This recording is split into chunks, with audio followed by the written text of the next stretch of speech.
जो स्वतः भक्ती करतो ना त्याच्यापेक्षा इतरांना जो भक्तीला लावतो ना तो भक्त जास्त प्रिय आहे विचार।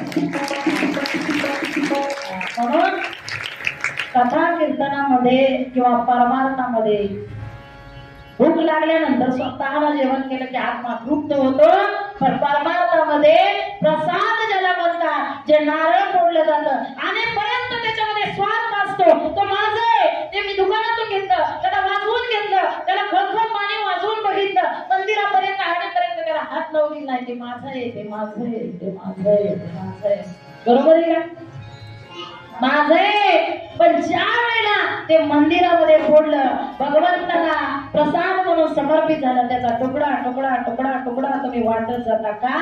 तर जे नारळामध्ये माझं आहे ना आणि ते फोडल्यानंतर प्रसाद झालं आणि जे त्याचा तुकडा भगवंतापर्यंत गेला आणि उरलेला प्रसाद तुम्ही इतरांपर्यंत देता, की तुला मंदिरापर्यंत येणं झालं नाही, पण त्या मंदिराचं दर्शन, त्या मंदिरातल्या त्या शिव परमात्म्याचा आशीर्वाद तुझ्यापर्यंत पोहोचवणं हा प्रसाद।